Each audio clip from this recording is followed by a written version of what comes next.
Bill O'Reilly here with a special edition of the No Spin News, the shooting of Donald Trump. It is Saturday night, East Coast, 9:30 p.m. as I report to you. Another bad day for America. And there's nothing else you can say about it.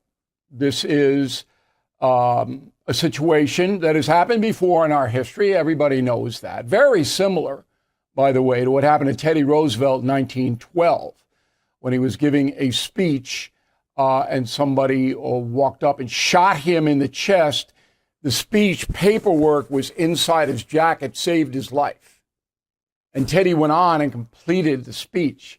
And it was the same kind of madness that we are experiencing now, more than 100 years later. And it's never going to stop.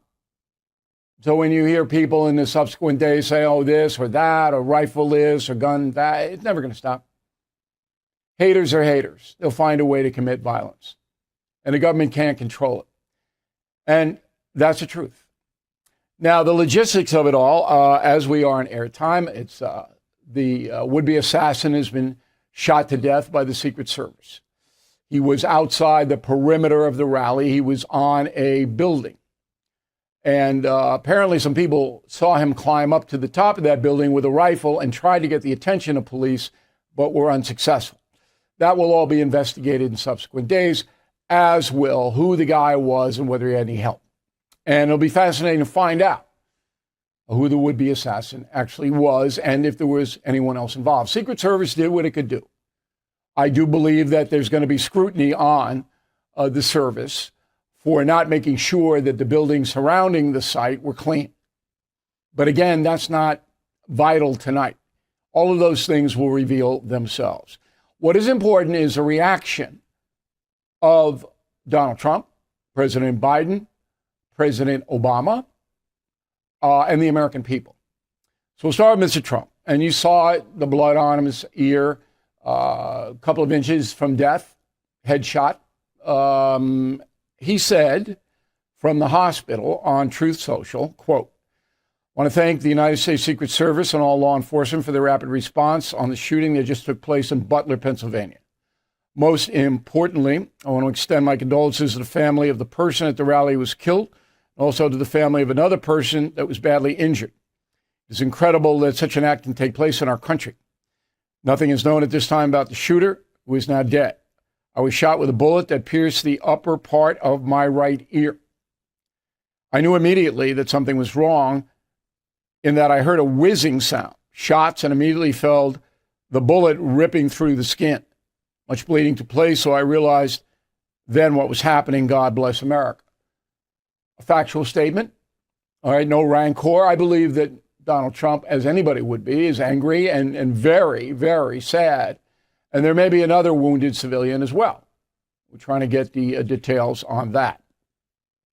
So the first one to react on the Democratic side was former President Obama. He beat President Biden to the punch, as they say, in a cliche. So Biden went on TV and he issued a statement that, was okay. Nothing wrong with it at all. But he should have issued it sooner. And I actually tweeted that. You can read all my tweets, by the way, on BillO'Reilly.com. But I'm not criticizing Mr. Biden tonight because he did one very noble thing. Said, I want to call Donald Trump. I have tried to call him. And obviously we understand why Mr. Trump can't take a phone call. Okay, you understand that. He seems get his ear stitched up or whatever. But Biden reiterated twice that he wants to talk to Donald Trump. And I hope that happens. All Americans should hope that happens. The two men talk in a civil way and say, look, let's stop all the rancor. Let's just run on our records and our vision and stop this. Now, in times like these, Americans, and I can't tell you how many emails and texts I get from family and friends and from everybody. It's always the same theme that everybody's just sad, not angry so much, but sad. There are people who are angry, and I understand both emotions. But it's just like, we're a great country. Why does it keep happening? Well, there's something that all of us can do. And that's my theme tonight, and it will be all of next week. We've got to stop the hate brigades on television and in print to a lesser extent. We've got to stop these people. And you and I can do it. We can stop the hate brigades. Now, who are they? And I'm going to name some of them in a moment. They're the people that throw out on both sides, but primarily on the left. Okay, the stack is about 6-1. Terms like Nazi, fascist, racist, anti-democracy, routinely throw it out, whipping up emotions against the individual they are targeting. That is a hate brigade. These people, some of them, are paid by big corporations to hate. Now, I've been doing commentary for 27 years. I don't do hate. I do criticism. I try not to do ad hominem. Very, very rarely will I bring that argument in, because my arguments are usually fact-based or stronger than the arguments against me. I win the debate almost 99% of the time. As you know, you guys have been watching me for a while. But the haters go on and they try to destroy the opposition.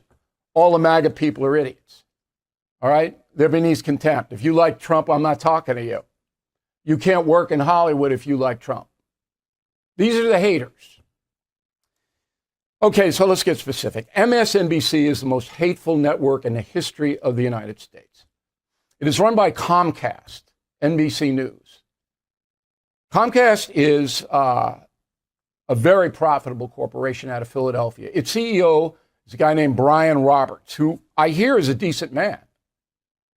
But Mr. Roberts allows hatred every single day, pays for it on MSNBC. The primary offenders on that network are a woman named Joy Reid, who is branding people racist almost every hour on the hour, in my opinion. Lawrence O'Donnell, for years, brings a level of scorn to anyone he disagrees with politically. He's a horrible person, in my opinion. And there are others too. But those two consistently do it. Reid and O'Donnell. Now, Brian Roberts is responsible for that. Not Reid and O'Donnell. They're making big money doing it. Selling that hate. Comcast writing a check. How about ABC News? Their nightly news is responsible. Good Morning America, responsible. How about The View? A lot of hate. And the chief cheerleader of that hate is Joy Behar. And she has been doing this for decades. Decades. And she gets a check every week from Disney, which is run by a man named Bob Iger. Okay? Iger is apparently okay with Joy Behar, who's been there forever. Hating. Am I wrong? Then we go over to CNN. Two names. Jim Acosta. Is there anyone who hates Donald Trump more than this individual? On and on and on and on. They had to move him out of the White House because he was so hateful and put him on a weekend. And a woman named Abby Phillip. Ms. Phillip's specialty is branding people racist. She did it to me. Just like Joy Reid. That's her game. We disagree with you, you're a racist. Okay? CNN has a new CEO, an Englishman named Mark Thompson. Now, CNN's brand is ruined.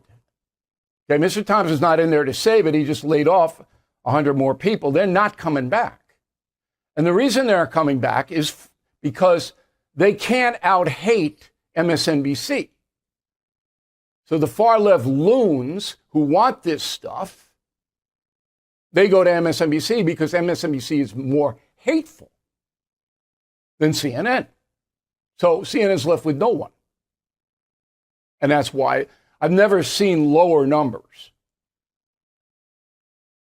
It's just incredible what's happening over there. How about Lynn Cheney? Lynn Cheney, about as hateful a person as you could possibly get. The voters of Wyoming threw her out 3-1. How about Jennifer Rubin? You know this woman? Washington Post. She's a pundit on. You don't get more hateful than that woman. And I had my go around. Just Google Bill O'Reilly, Jennifer Rubin. You'll see what she's got. Because I gave her a chance to redeem herself. Okay. So what everybody should do is write letters to the CEOs of any organization that you find hate on. And there's right-wing hate, and on Monday on the No Spin News, I'll run a montage of hatred on the right. I'm going to do it. Because it's not as common as what's on the left, but it's there. Vitriolic, we want to destroy you. But tonight, because Donald Trump came within an inch of losing his life, we're concentrating on the Trump haters. Roll the tape. Not only are they planning on a civil war if they have to do that, but he's spelling it out specifically how and what they're going to do and how he's going to get revenge, how he's going to attack his enemies, all of these things. And when he talks about race, we know, and I'm going to tell you again today, Donald Trump is a pure racist. And I am worried that the attack is going to be on people of color. So maybe he didn't read Mein Kampf, but he kept a collection of Hitler's speeches by his bed, according to his first wife, in a Vanity Fair article. Oh. And you can hear it in his words. You can see it at his rallies. That's exactly the direction he's going. He's going doubling, tripling down on fascist Hitler-like rhetoric. And I guess I'll just ask you, from somebody who's sitting outside of the media window, what is it going to take to get the media to take seriously the fact that Donald Trump is acting like a Nazi, talking like a Nazi, and now posting like a Nazi? So is there any doubt why the level of hatred against Donald Trump and Joe Biden, level of hatred against Joe Biden is high, and Barack Obama?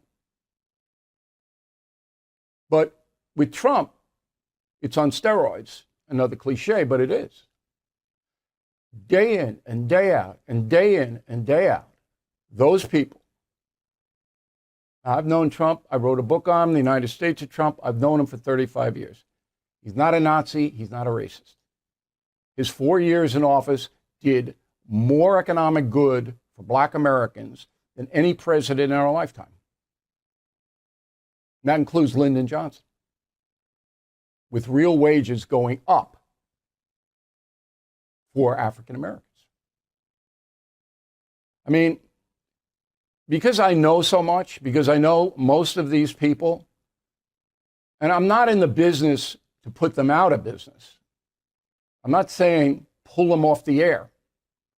I'm saying to the CEOs, you better tell them to knock off the hate.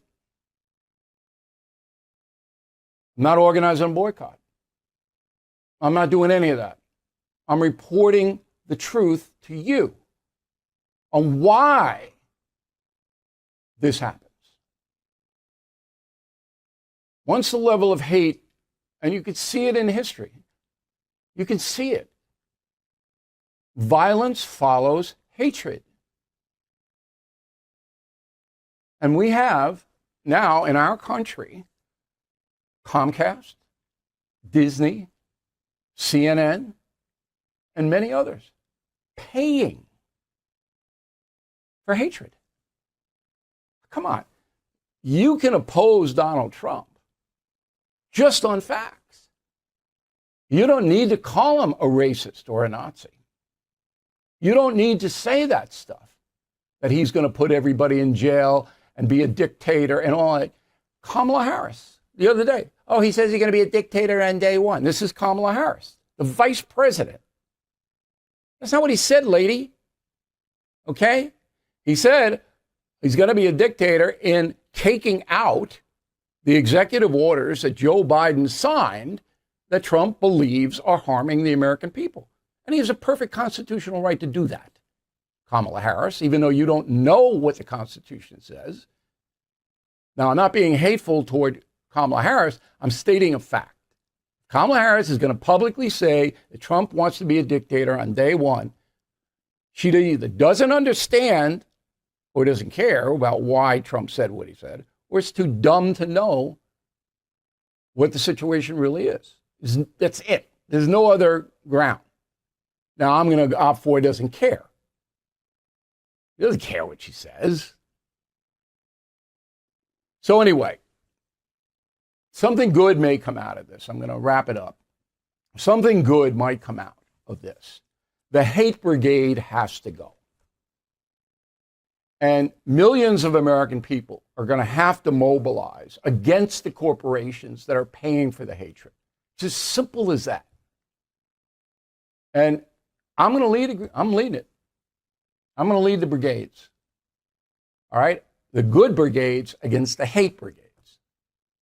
So on Monday, we're going to have obviously we'll know a lot more about the attempted assassination. We'll know a lot more about reaction to it. We'll have all that. And as I said, we'll have a montage of haters on the right that want Joe Biden destroyed. They want him out anyway. Put him in a coffin. Okay? But we are going to continue to say, here are the addresses. Here's how you do it.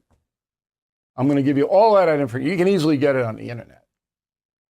And if millions of Americans start to rally around the hate brigades and say, no, enough. We want differences of opinion. We want robust debate. That is healthy and good. But if you're going to pay for hatred, you're going to have to pay a price with we, the decent American public. Is that too much to ask? Am I doing the wrong thing? Bill at BillO'Reilly.com. Bill at BillO'Reilly.com, name in town. All right, that is our special report. I'm sorry I had to bring it to you under these circumstances. But we are going to be ahead of the game. We are going to have more information than anyone else, just like we have had more information about Joe Biden than anybody else. I actually wrote a column on Biden that I have to postpone because I'm going to use this program as my column tomorrow on BillO'Reilly.com. So if your friends didn't see this or anything, you'll be able to see the whole thing there. But the column is a lot of inside stuff about what's going on with Biden. I'll drop the column next week at some point. Thank you for always supporting BillO'Reilly.com. We will see you on Monday.